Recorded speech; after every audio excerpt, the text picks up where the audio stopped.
Buenas tardes. Buenas tardes, doctor. ¿Cómo está el audio, por favor? Sí se lo escucha, doctor. Listo. ¿Se comparte también mi pantalla? Sí, doctor, se puede ver Listo, diapositiva. perfecto. Listo. El último tema de esta fase. Vamos a ver y vamos un poco a relacionar con lo que son los efectos tóxicos, ¿no? Y la parte de lo que es psiquiatría forense.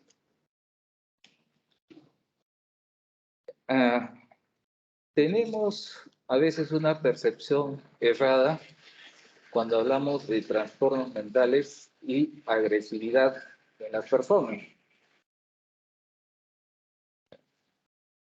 Es más, hay estudios que dicen que las personas que sufren trastornos mentales tienen casi el mismo porcentaje de agresividad con otras personas, sino que tienen algunos medios que le pueden estimular más hacia que tengan respuestas agresivas a estas personas.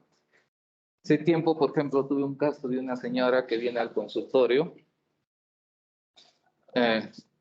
Aparentemente ella estaba bien. Cuando ingresa al consultorio, saludamos, empezamos a conversar por qué había acudido al consultorio.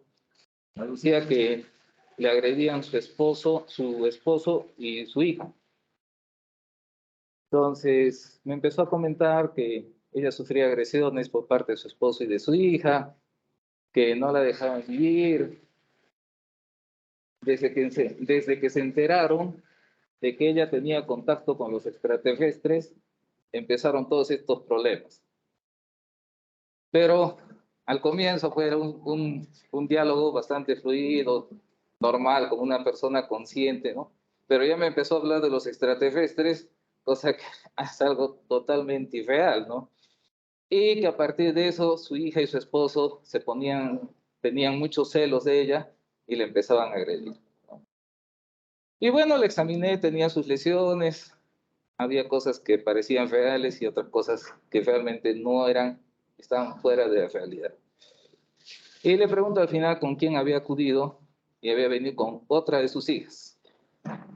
Entonces la hice pasar al consultorio para conversar con ella y evidentemente esta señora ya tenía un diagnóstico psiquiátrico. ¿Cuál era el problema? Que ella se negaba a tomar sus medicamentos. Entonces los familiares, el esposo y la hija le obligaban a tomar sus medicamentos, ¿no? Y a eso ella daba una respuesta en algunos momentos de bastante agresividad hacia el esposo y hacia una de sus hijas. Entonces la otra de las hijas con la que vino me dice: doctor, yo por este tiempo no estoy haciendo nada y estoy en la casa. Y yo con engaños le doy su medicamento. Entonces por eso ella dice que yo no le agredo. El problema de la agresión es la toma de sus medicamentos. Como mi papá trabaja, mi hermana trabaja, tienen que salir, entonces no tienen tiempo. Entonces le obligan a tomar el medicamento y ella se siente bastante agredida y a veces responde con agresiones, pueden ser inclusive hasta físicas. Entonces, eso es lo que pasa con este tipo de pacientes. A un estímulo responde, porque después el resto de pacientes que tienen algún trastorno mental generalmente no son agresivos. Nosotros ahora vamos a ver, al margen de este tipo de patologías, en qué circunstancias se pueden dar este tipo de respuestas. Y los que hacen el estudio, básicamente, son los psiquiatras forenses. La rama de la psiquiatría tiene también subespecialidades, y una de las subespecialidades es la parte de la psiquiatría forense. Tienen psiquiatras clínicos, psiquiatras especialistas en adicciones, psiquiatras pediátricos. Entonces tienen una rama ya variada de subespecialidades. Lamentablemente en nuestro país, digo lamentable porque no hay la cantidad suficiente de psiquiatras. Si no hay psiquiatras generales, peor es que haya la cantidad suficiente de psiquiatras forenses. Son contaditos y todos generalmente están en Lima. En provincias no tenemos. Teníamos uno hasta antes de la pandemia que ya por la edad tuvo que renunciar y nos hemos quedado sin psiquiatra forense en todo el sur del Perú. No tenemos uno. Entonces es una rama que es una posibilidad de la especialidad. El capítulo 3, que examina o atenúa las penas de responsabilidad en el Código Penal, nos habla de la inimputabilidad, el artículo 20, nos dice que esté exento de responsabilidad penal el que por anomalía psíquica, grave alteración de la conciencia o por sufrir alteraciones en la percepción que afectan gravemente su concepto de la realidad, no poseen la facultad de comprender el carácter delictuoso de su acto o para determinar según esta comprensión. O sea, no tiene un contacto con su entorno en un momento dado que se produce el ilícito penal. Y también son exentos los menores de 18 años. Por eso que la delincuencia juvenil no tiene una respuesta. Es más, cuando asaltan, cuando roban y son menores de edad y los rodean la policía, ellos mismos se entregan porque dicen, ¿qué me va a pasar? Yo no tengo responsabilidad, ¿no?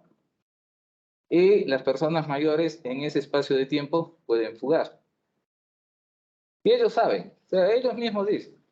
Alguna vez que hemos atendido a alguna persona que le han asaltado, él casi al propósito se ha quedado para que lo agarre la policía mientras los otros fugaban.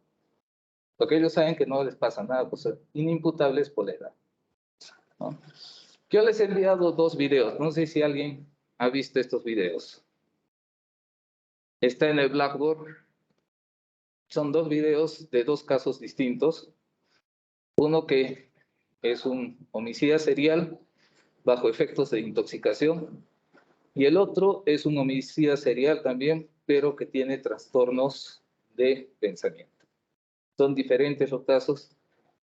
Los 2 casos se han comprobado las muertes de alrededor de 25 personas, en el caso del peruano, y en el caso del boliviano, en el primero, que es por intoxicación, él se ha comprobado 16 casos de muerte, que dicen que es mucho más. Pero si ustedes observan el video, las respuestas que da el tipo a la prensa, ¿no? Porque le hacen una entrevista, es un tipo bastante frío, no tiene ningún desparpajo de... Él dice que mata como si fuera un animal, una persona, no siente ningún remordimiento. Al final, entre comillas, dice que pide disculpas a todos los familiares. O sea, es una persona que, si está en medio de la sociedad, ese va a volver a cometer los mismos ilícitos penales. Lo mejor es tenerlo cerrado de por vida este tipo de personas.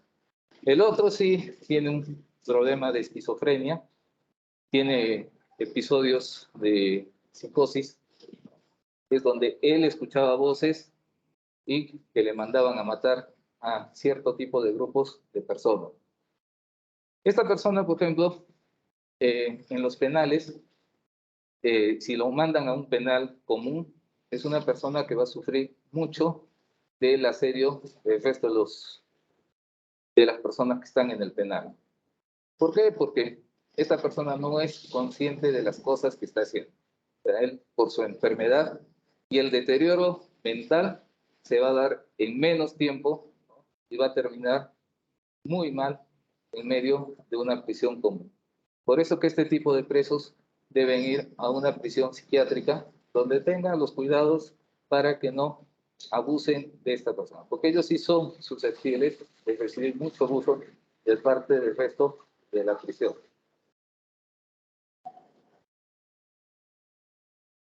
¿Qué se valora en la parte de psiquiatría forense?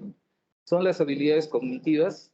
Entre estas tenemos la atención, la memoria, la autoconciencia, el razonamiento, la motivación y fijación de metas, capacidades de asociación, flexibilidades cognitivas, resolución de problemas, creatividad de pensamiento lateral, percepción, inhibición y gestión de las conductas, anticipación y planificación, simbolización e interpretación, el lenguaje y la metacognición. Todos estos parámetros en una persona normal, ¿no?, deben estar desarrolladas con un punto de valoración para la parte de psiquiatría forense. ¿Qué pasa cuando se produce algún hecho ilícito? Lo primero que hace la persona, si está bajo efectos de alguna sustancia tóxica, como por ejemplo el alcohol o otros tipos de sustancias, lo primero que llegan al consultorio de psiquiatría dice, no, no me acuerdo nada, no sé nada. Pero se te ha visto que has hecho esto. Así, eso es lo que dicen. Por ejemplo, un caso. Una persona que ha agredido sexualmente a una niña de 6 años, ¿no? Él lo atrapa en el camino a la niña. Lo lleva a un lugar desolado. Mantiene relaciones sexuales con la niña y cuando se ve que la mamá de la niña se está acercando, este tipo escapa del lugar. Evidentemente estaba bajo efectos del alcohol, pero si es una persona que no tiene, que no guarda esa relación con el externo en ese momento, no tendría por qué escapar. Comete el ilícito y se queda en el lugar. Es más, ni sabe lo que ha pasado. Pero cuando llega al consultorio dice, no, no me acuerdo nada, no sé nada. Entonces, para eso el psiquiatra tiene que valorar todo esto en el entorno al hecho que ha pasado. Por eso revisan la denuncia policial, el atestado policial, cómo lo han encontrado, todo eso valora el psiquiatra en este momento del examen que se le va a realizar, ¿no? Si tiene antecedentes de enfermedades mentales, también le sirve. ¿Qué diagnósticos tiene? Si está medicado o no está medicado esta persona. Si consume algún tipo de sustancia tóxica, por ejemplo, como es el alcohol, o algún otro tipo de sustancia que ya hemos visto, que pueden afectar su alteración del pensamiento.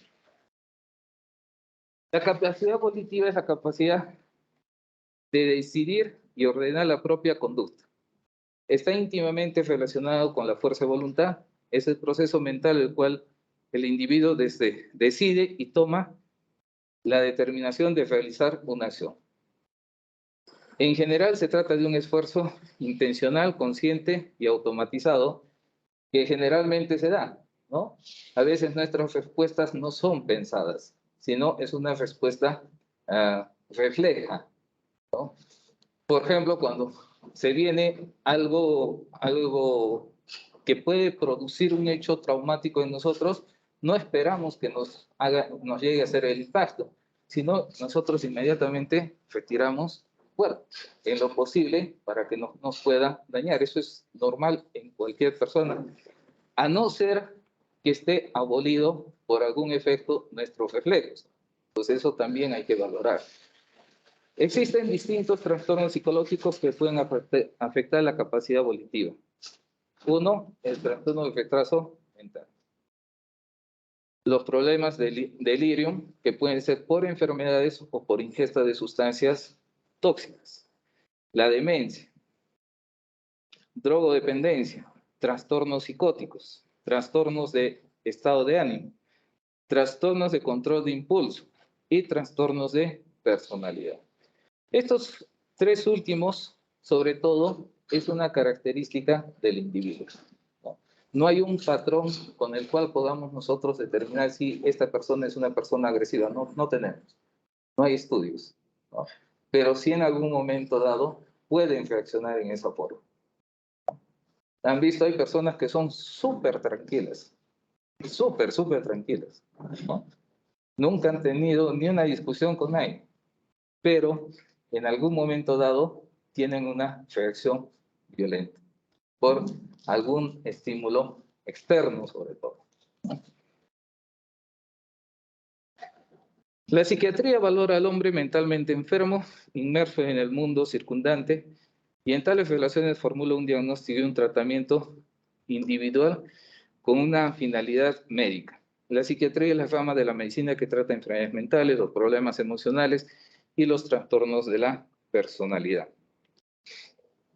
psiquiatría forense, empecé a pensar que mi sangre había sido envenenada por unos espíritus malignos y que yo era maligna y que había espíritus a mi alrededor espiando y cambiando mis pensamientos, y esto me asustó mucho y no supe qué hacer con ellos. A partir de este estímulo de percepción, esta persona puede dar una reacción violenta, ¿no? Con el fin de conservar inclusive hasta su vida, ¿no? Porque está imaginando cosas que no son, que a él aparentemente le pueden provocar un daño, ¿no? Estos son los relatos de unos pacientes que han llegado al servicio con problemas de trastornos mentales. La psiquiatría forense estudia la condición psíquica del evaluado desde el punto de vista médico-legal, cumple con la finalidad de asesoría a las autoridades competentes para una correcta administración de justicia. La prueba pericial psiquiátrica es la evaluación psiquiátrica forense, es de carácter clínico dispuesta por una autoridad competente en cumplimiento de la ley, que refleja la condición mental o psíquica de una persona sometida a un examen, emitiendo una pericia psiquiátrico forense. ¿Quién es la autoridad competente en este caso? ¿Quién creen que son las autoridades competentes para poder emitir esta pericia psiquiátrica? Ya hemos dicho que las otras pruebas forenses pueden ser hasta 7 instituciones las que nos solicitan. La evaluación psiquiátrica es una evaluación especial. ¿Quiénes creen que son las autoridades competentes? No.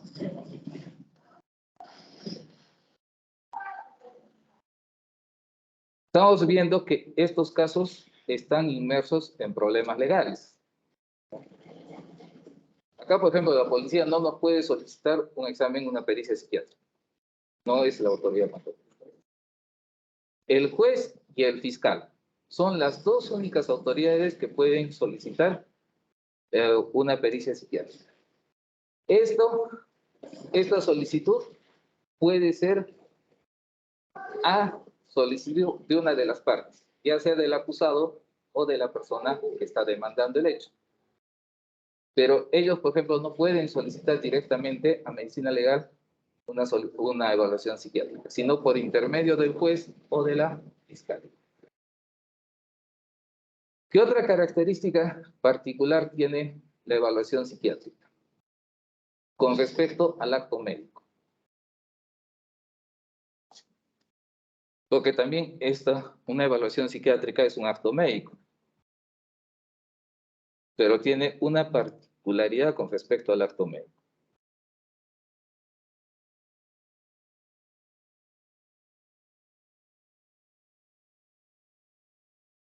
Está sujeto a la experiencia del médico. Sí, el psiquiatra forense tiene que ser muy acucioso, porque hay muchos casos que tratan de, ¿qué se llama de manipular los exámenes.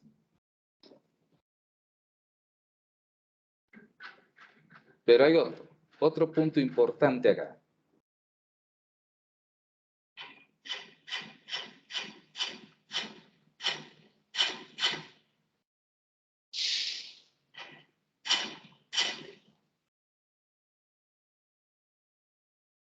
A ver, les doy una pauta. El examen psiquiátrico es una valoración que se tiene y que va a un expediente. Al tenerlo en el expediente, este examen lo puede ver los abogados, las partes que están en disputa, el juez, el fiscal. Por eso, ¿qué características tendrá?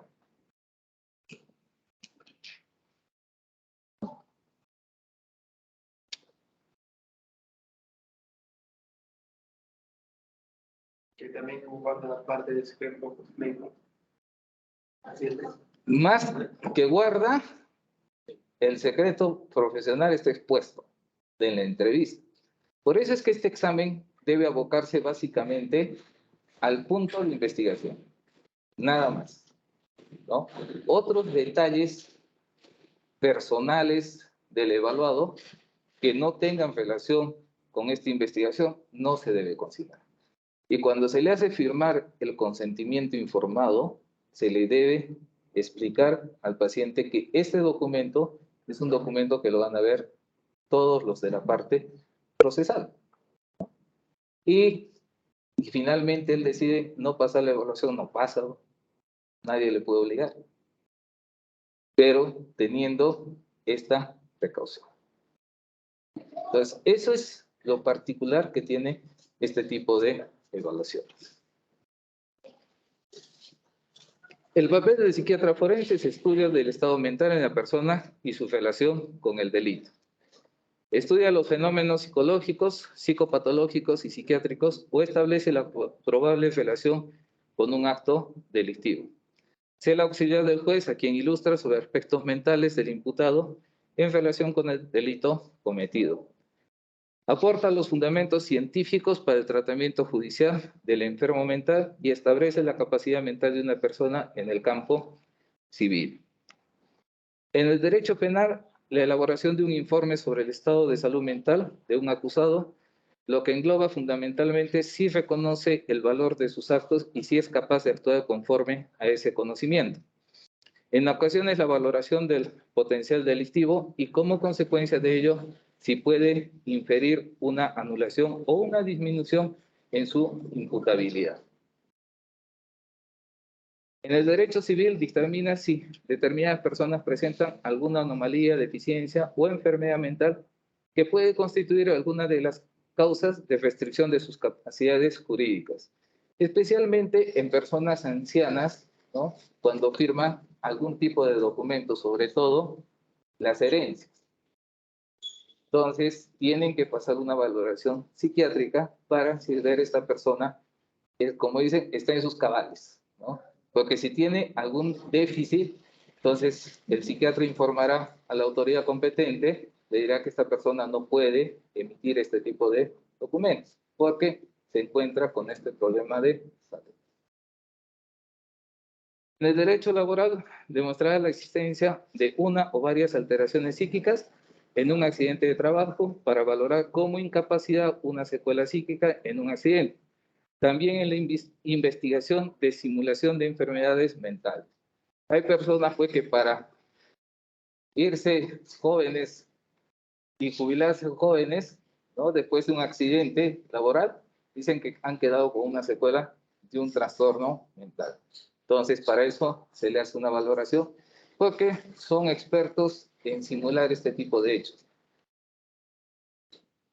El objetivo de la pericia psiquiátrica es determinar la responsabilidad de una persona en relación a la comprensión de sus actos, determinar la capacidad o incapacidad para el libre ejercicio de sus derechos civiles reconocidos por el Estado, y se solicita cuando hubiera sospecha de que una persona sufra de enajenación mental o de otros estados patológicos que pudiera alterar o modificar su responsabilidad. En el examen pericial de psiquiatría forense se hace el examen psiquiátrico para determinar alguna patología mental, para determinar farmacodependencia, para determinar trastornos de personalidad, determinar trastornos sexuales. Los trastornos sexuales se dividen en dos evaluaciones. Una, la potencia sexual de la esfera psiquiátrica o psicológica, y la otra, que es la parte física, lo que se conoce como potencia sexual, que por algún tipo de patología, sobre todo neurológica, ¿no? Algún daño neurológico, personas que no pueden producirse una erección, ¿no? Para eso se hace una evaluación física, que también puede estar afectado desde la parte emocional. El psicosomático, para determinar potencialidades agresivas, para recomendaciones de tratamiento, internamiento o alta de personas con patología mental. Hay casos, por ejemplo, que los pacientes que sufren alguna alteración mental no quieren seguir un tratamiento y peor hospitalizarse, ¿no? Entonces la familia comunica al juzgado para que se haga una evaluación psiquiátrica y finalmente el juez determine su hospitalización de esta persona. Para determinar casos de simulación, disimulación, parasimulación y para determinar impotencia sexual por factores psíquicos. Básicamente, la evaluación es por una observación simple o directa, al observar una conducta o actitud de forma espectroscópica, indirecta a través de relatos, cartas, autobiografías, la historia clínica, los informes de los atestados policiales, las investigaciones de la fiscalía. Entonces, toda esa documentación tiene que recopilar el psiquiatra para ver qué es lo que puede aportar con su evaluación. Y experimental cuando se aplica test psicológicos o algún tipo de estímulo. El modelo del informe pericial psiquiátrico tiene el encabezamiento, identificación y cualificación profesional del perito, o sea, la presentación del perito, su capacitación que tiene, si tiene la especialidad en psiquiatría forense o es psiquiatra general, pero que tiene trabajando muchos años en la parte forense, ¿no?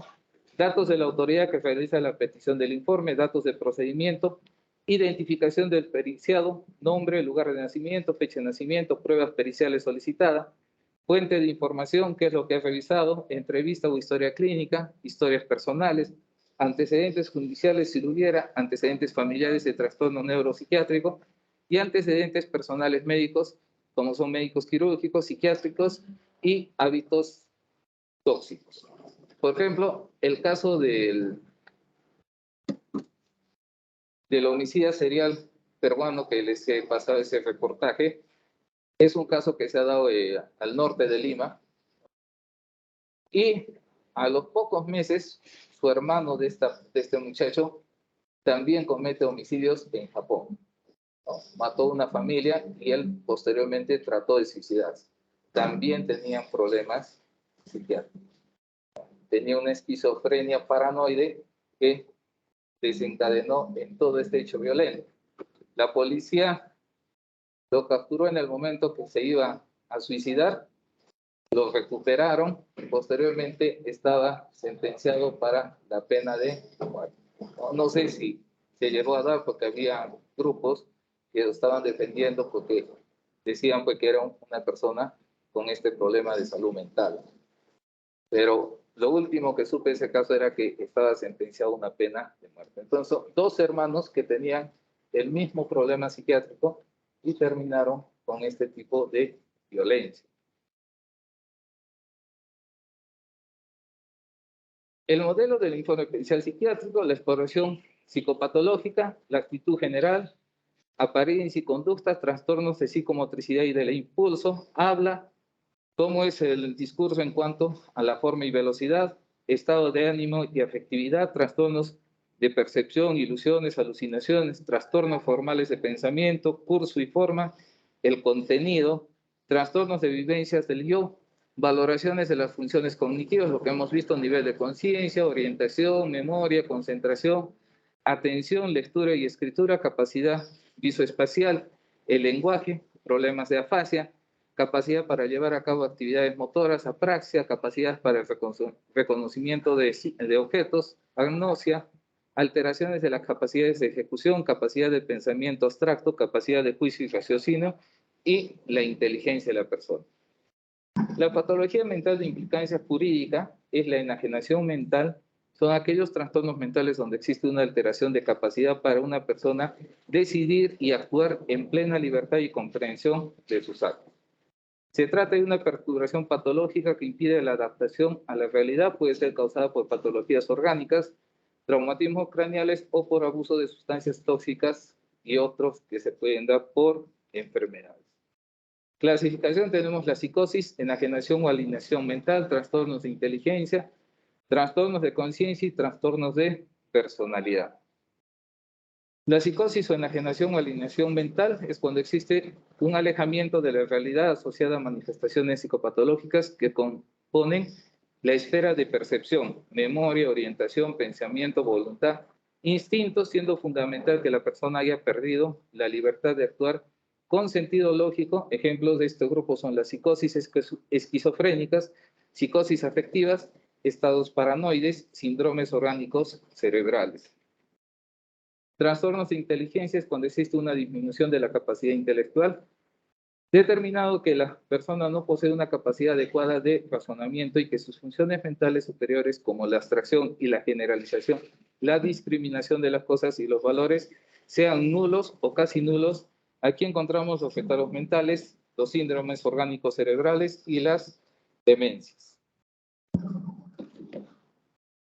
Este tipo de pacientes no tienen ¿qué les digo? Una percepción de violencia contra el resto de personas.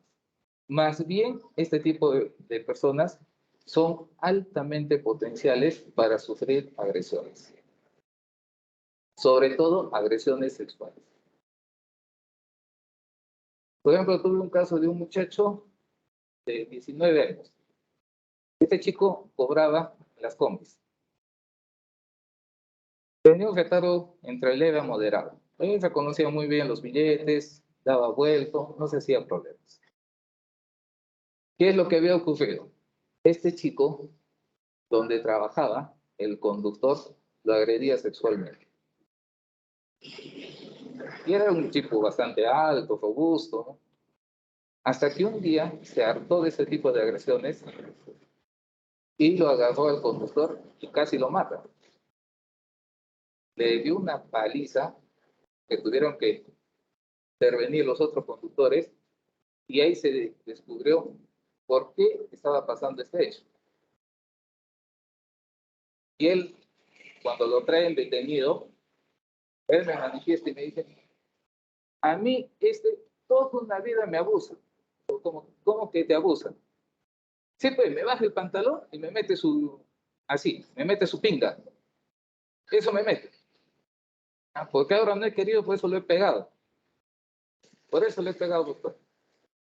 Y miren, ahí se descubrió que este tipo, un muchacho, sufría agresiones sexuales.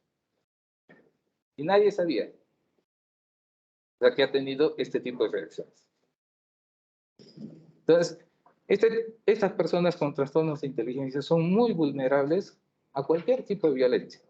Violencia física, sexual, emocional, por su estado que tienen.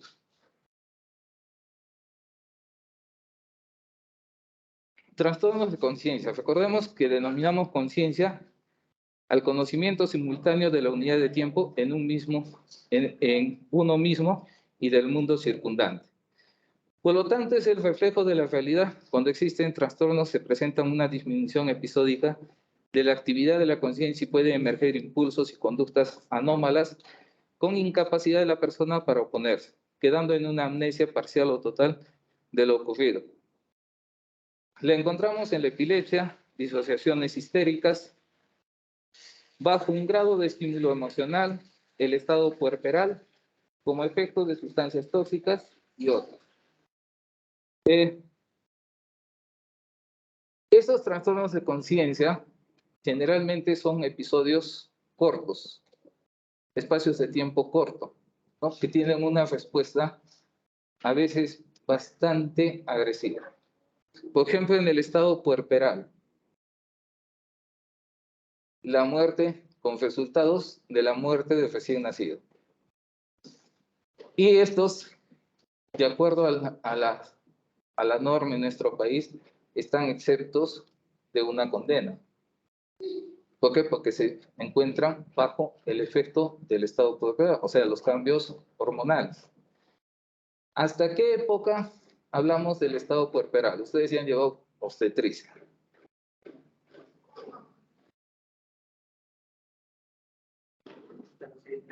¿Mm? 6 meses después del parto. Claro, 90 días, otros autores nos hablan hasta 6 meses. ¿Sí? La mayoría concuerda que son 90 días posterior al parto, ¿no? Y en algunos casos hemos visto que las mamás en este espacio de tiempo, en este periodo de tiempo, han cometido la muerte de su recién nacido por un estado emocional, y esto está bajo impulsos hormonales. Entonces, cuando se hace la pericia psiquiátrica, generalmente ellos ese momento han tenido lo que dicen, han perdido contacto con la realidad. O han sufrido una crisis de ansiedad previa que nadie se ha dado cuenta, ¿no? Y han terminado matando a su bebé. Trastornos de personalidad, los neuróticos, fármacodependientes asociados a la psicosis. En nuestro actual Código Penal, los trastornos de personalidad no están considerados como patologías que puedan eximir o atenuar una pena. Sin embargo, sí lo estarían si están asociados a un cuadro de psicosis. Por ejemplo, personas que consumen drogas alucinógenas. No todo drogadicto se puede acoger a esto, sino tienen que entrar en un periodo de psicosis, básicamente. Impulsividad. Es un grado anormal consistente en el impulso irreversible de atacar, tomar cosas ajenas y disfrutarlas. Simulación es un proceso psíquico caracterizado por decisiones conscientes de reproducir trastornos patológicos valiéndose de la imitación, más o menos directa con la intención de engañar a alguien, manteniendo el engaño con ayuda de un esfuerzo continuado durante un tiempo más o menos prolongado. Acá hace años tuvimos un caso de una muerte de una profesora de música que su expareja la estranguló y la enterró en su baño. Esta persona, cuando ya se vio que la policía estaba atrás de él, ¿no? Porque era la última persona que había visto a esta señorita, ¿no? Y ya más o menos tenían indicios de que él había ocasionado la muerte, él se entregó a la policía. Dijo que sí, que evidentemente que había pasado este hecho, estuvieron consumiendo drogas y en un momento de excitación, ¿no? Él la había estrangulado. Y durante esos meses lo había tenido enterrada en su baño. Había hecho un hueco ahí en el baño, metió el cadáver y lo cubrió con losas SCR. Trajeron el cadáver. Cuando le hicieron la primera evaluación psiquiátrica, llegaron 2 psiquiatras de Lima.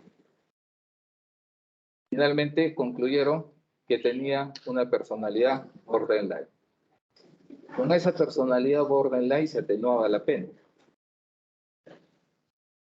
Entonces, justo en esos meses ingresó una psiquiatra acá a la institución. Una doctora bastante joven, muy capaz. Y el fiscal, pues, no estaba convencido con la prueba de los 2 psiquiatras de Lima, pidió una nueva evaluación. Y esta doctora determinó que evidentemente este tipo era un manipulador, que no tenía ningún problema de patología relacionada a borderline.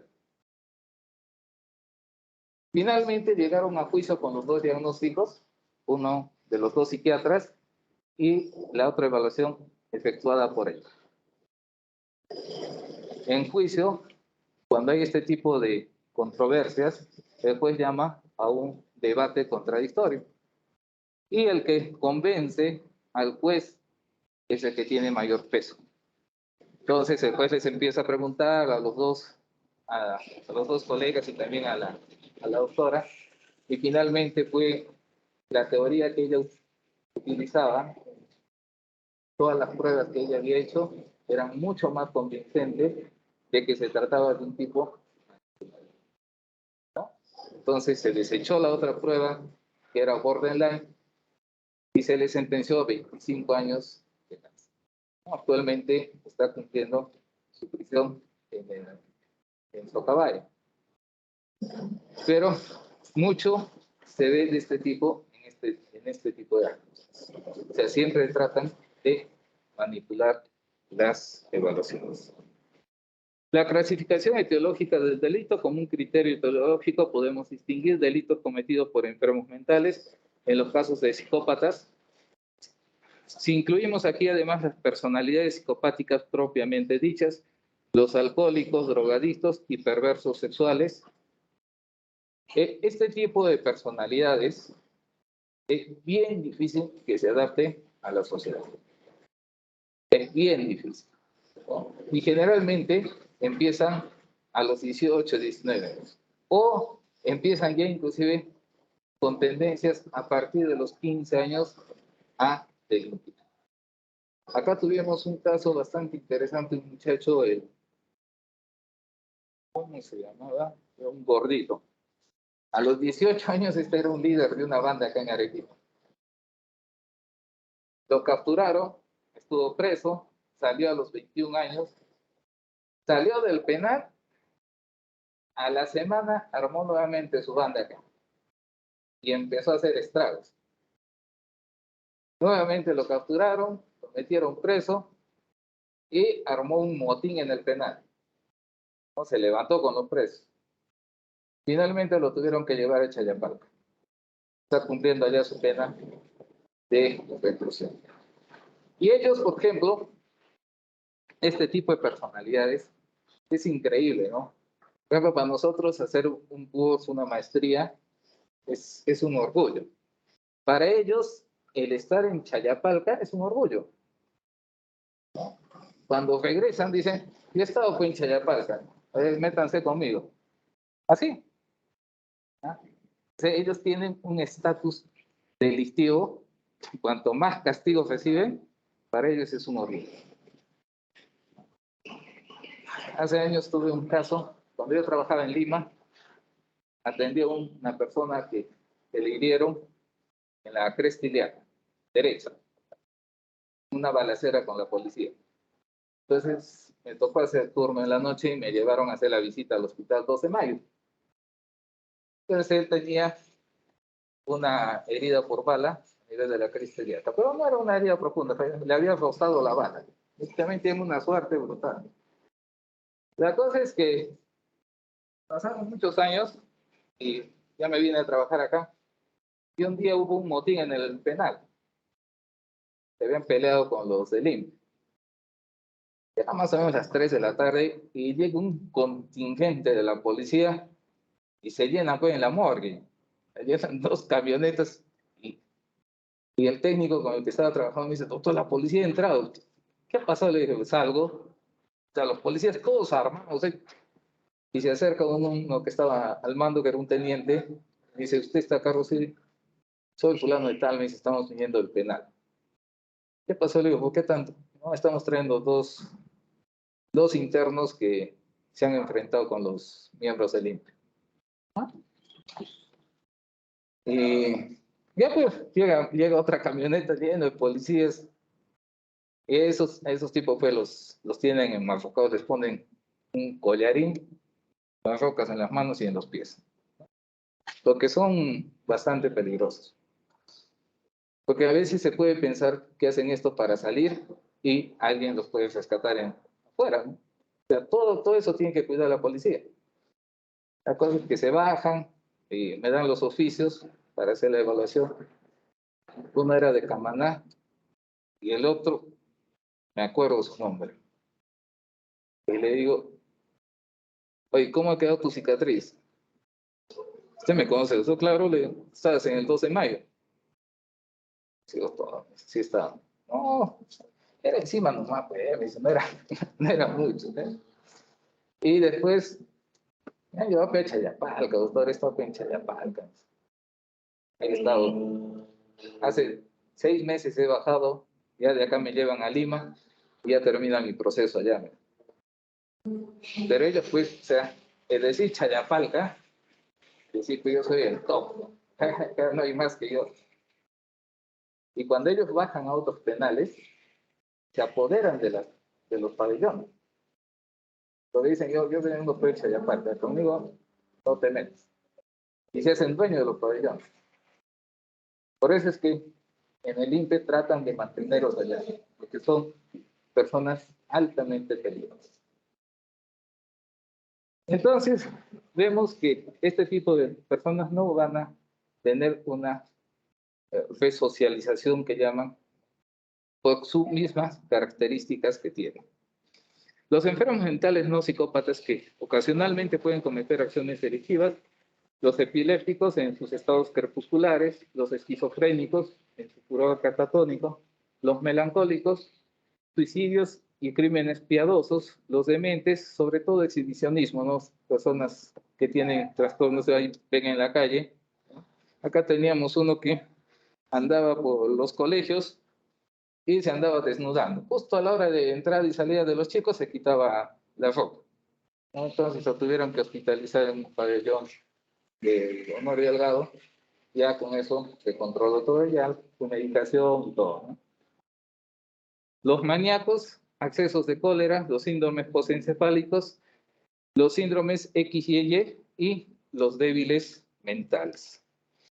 Clasificación etiológica del delito: los delitos cometidos por personas que hasta entonces no habían experimentado ninguna perturbación de conducta constituyen la mayoría de los delitos. Emociones violentas, crímenes por celos, situaciones estresantes o particularmente críticas, hambre, desempleo, miseria, pero eso no es una, ¿qué les digo?, que debemos aceptar en la sociedad, ¿no?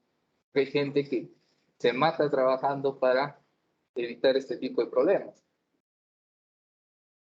Redención política, terrorismo, crímenes ideológicos o también de grupos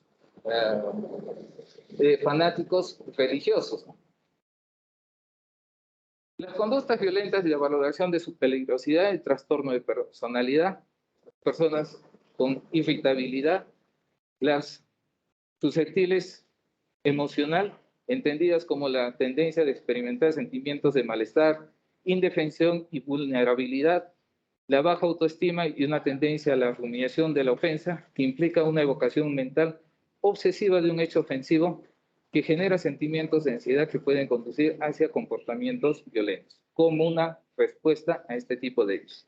Y en personas por consumo de sustancias tóxicas, el consumo de alcohol y otras drogas incrementa el riesgo de conductas violentas, debido a que dichas sustancias alteran las funciones cerebrales superiores, generando una desinhibición que disminuye la capacidad de autocontrol y origina un procedimiento inadecuado de información que se recibe del exterior y una evaluación inadecuada de los riesgos con disminución de la capacidad de negociación. La valoración del riesgo de conductas violentas. La valoración de riesgo de conductas violentas debe contemplar los siguientes aspectos. No hay un parámetro, como les he dicho, conductual en este aspecto, ¿no?, sino que se toman algunos criterios. Si la persona evaluada tiene antecedentes de conducta violenta, si la personalidad del periciado se corresponde a la personalidad cuyos rasgos facilitan la resolución de conflictos de forma violenta.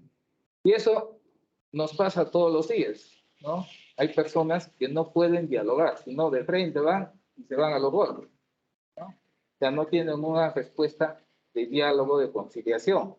Y no solamente en su entorno social, sino también en su entorno familiar. Si existe una tendencia a la irritabilidad, a la susceptibilidad emocional y a la rumiación en el contexto de una baja autoestima. El consumo de alcohol y drogas de intermedio para este tipo de hechos violentos. El sexo del periciado, ya que estudios sobre tasas de comportamiento violento son concluyentes respecto a que el hombre tiene una tendencia muy superior respecto a la mujer en cuanto a la resolución de conflictos utilizando la violencia. Entonces, y no solamente observamos esto en el entorno social que tenemos nosotros, ¿no? A veces, cuando salimos y estamos conduciendo un vehículo, vemos cómo son las respuestas de ciertas personas. De frente van a la agresión. Y hay personas que no son así. Yo, por ejemplo, me he quedado siempre impactado porque una vez, al dar la vuelta a una esquina, no le puse el guiñador de mi auto. Me di la vuelta y, bueno, le obstruí el paso al otro conductor que estaba ahí, ¿no? El señor muy amablemente se me acercó y me dijo: señor, la próxima vez que va a dar la vuelta, ponga pues su guiñador para que uno esté alerta al movimiento. Así, tranquilito. Me dejó pero frío, porque generalmente dice: oye, imbécil, lo que... ¿Ah? Entonces, hay respuestas de ese tipo. Yo siempre me acuerdo ese hecho, porque algo que debemos imitar de las personas es eso. O sea, ¿por qué irnos a la violencia y a la agresividad? Simplemente con eso me quedé pero frío, porque nunca había pensado que alguien me iba a tratar de esa forma, ¿no? Por ejemplo, una vez tuvimos un caso en Miraflores. 2 autos que apenas se rasparon, ni siquiera dejaron huellas en el auto. Se bajó el chofer de uno de los autos, el conductor de uno de los autos, le abrió la puerta al otro y se dieron una paliza porque el otro también había sido un gorilón. O sea que vinieron como si les hubiera caído una bomba a los dos, que hay en el cemento, en el asfalto, se dieron una revolcada hasta que llegó la policía. Y estaban llenos de escoriaciones, todo. Yo pensé pues, que eso se habían hecho en el accidente. Cuando veo la foto del policía, no, apenas se han chocado, pero los dos han terminado como en una batalla. Entonces, son personas pues, que tienen este tipo de conductas. Imagínense, en la calle son así, ¿cómo serán en su casa, no? O sea, ya uno se imagina ese tipo de cosas. Los cuadros psicopatológicos asociados al consumo de alcohol, que son los más frecuentes, son por intoxicación alcohólica aguda, como hemos visto, ¿no? En casos de abstinencia alcohólica, en pacientes consumidores en forma crónica de alcohol, ¿no?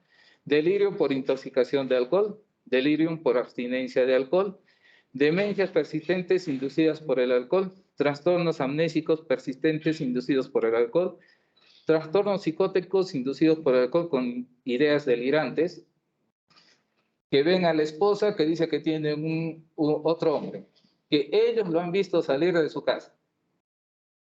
Si yo lo he visto y estaba vestido así, así, así, así.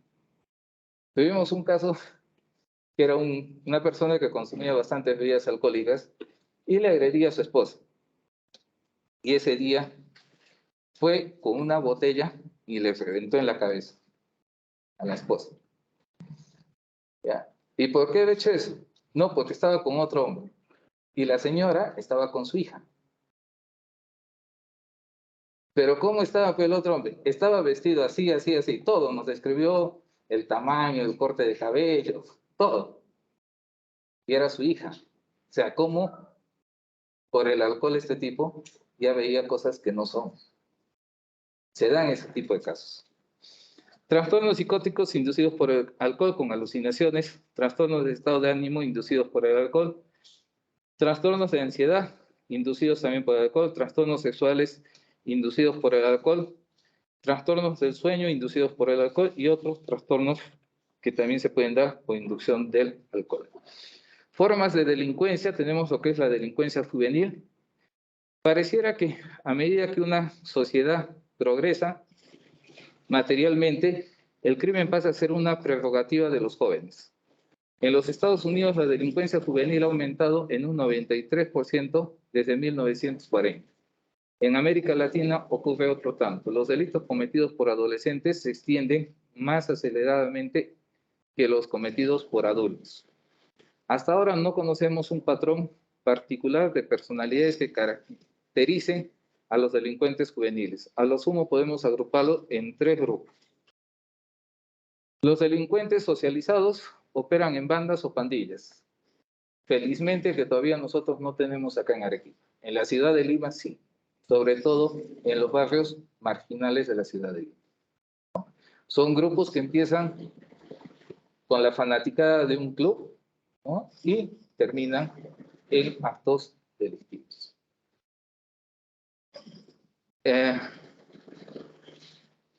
Operan en bandas o pandillas asimiladas por valores y lealtades de una subcultura cerrada, específica. La banda les brinda a los jóvenes un sentimiento de importancia y seguridad que no ha logrado en su familia de origen. Envalentonados, estos delincuentes pueden cometer un grupo de toda clase de tropelías. O sea, cuando están en mancha, pero solos, ellos no son unos angelitos. Desde robar autos hasta perpetrar crímenes horrendos. La más de las veces, los delincuentes juveniles, cuando llegan a la adultez, abandonan espontáneamente estas conductas delictivas. Con facilidad, adoptan entonces las normas de sus mayores. Por ejemplo, cuando estos pandilleros caen, los apresan y los tienen que mandar a un penal, no quieren ir a un penal. Sufren. ¿Por qué? Porque en los penales se enteran que está entrando un pandillero y son esclavos de los más franqueados, ¿no? ¿Qué les dicen? Oye, tú, cuando has estado fuera, has perpetrado hechos contra mi familia. ahora vas a pagar. Unas 3 veces he tenido comunicación con este tipo de muchachos que los iban a mandar al penal y lloraban. Digamos, o sea, no me manden al penal. Y ahí me contaban, ¿no? Decían, ¿y por qué no quieres ir al penal? Es que no tengo nadie allá. Y allá los mayores nos tratan mal. Y ya después ya me enteré que era por ese problema. Eran sus esclavos. Delincuencia neurótica. El joven neurótico delinque porque es capaz de su intolerable ansiedad. Son personas angustiadas, deprimidas, inseguras, que a menudo sufren un complejo de culpabilidad. A diferencia del delincuente socializado, el neurótico suele cometer sus crímenes solo y por lo común perpetra un solo tipo de crimen: prender fuego, abusos sexuales, drogadicción. Proceden más a menudo del ambiente de las clases medias, más tradicionales que los delincuentes socializados. Al pasar a la adultez, continúan actuando criminalmente con más frecuencia que estos. Trastornos antisociales de la personalidad. El trastorno antisocial de la personalidad se caracteriza por un patrón general de desprecio y violación de los derechos de los demás, que comienza con la infancia o a principios de la adolescencia y continúa en la edad adulta. Además, dado que de las características de este trastorno son el engaño y la manipulación, es fundamental validar la información que nos dan estos sujetos con otras fuentes cercanas a ellos. Se lo conoce como psicopatía, sociopatía o trastornos disociales de la personalidad. Este tipo de personas, en un 99%, no se resocializan. O sea, ellos entran al penal, cumplen su condena, vuelven a salir, vuelven a delinquir. Y en ese plan están toda una vida. Hasta el día que o los matan o les dan una sentencia de 20, 25 años. Entonces ahí terminan sus días en los penales. Los trastornos antisociales de la personalidad: fracaso para adaptarse a las normas sociales en lo que respecta al comportamiento legal. Como lo indica, él perpetra repetidamente actos que son motivos de detención. Deshonestidad indicada por mentir repetidamente, utilizan las alias, estafar a otros para obtener un beneficio personal o placer. Impulsividad en sus decisiones o incapacidad para planificar un futuro. Irritabilidad y agresividad, indicado por peleas físicas repetidas o agresiones. Despreocupación imprudente en su seguridad o en la de los demás.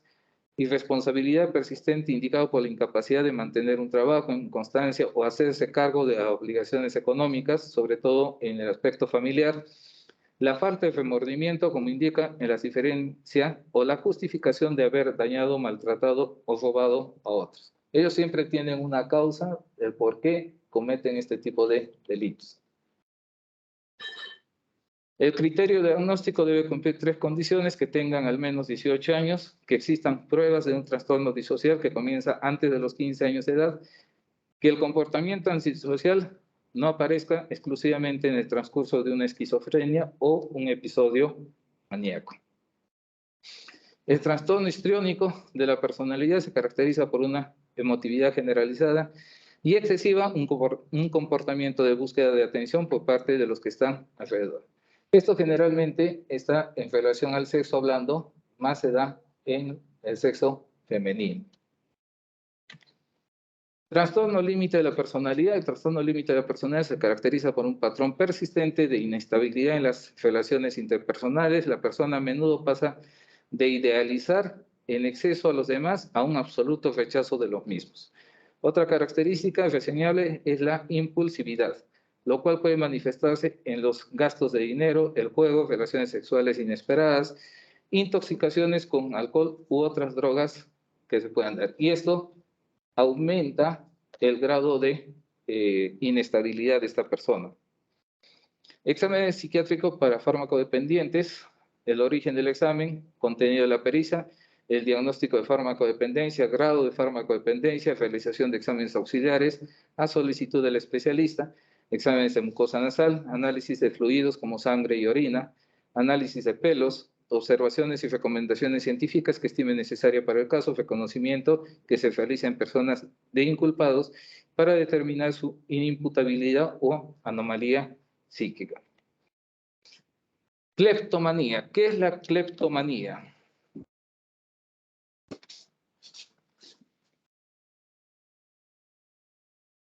¿Alguien sabe qué es la cleptomanía? Son los impulsos de tomar objetos que no son de gran valor necesariamente, pero suponen la necesidad de sentirse el alimento del mundo total. Estas personas cogen objetos, como dice su compañero, que no tienen ningún valor, ¿no? Pero, ¿qué les produce esto a estas personas?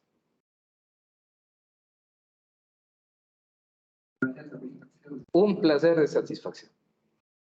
Entonces lo cogen, lo guardan y están contentísimos.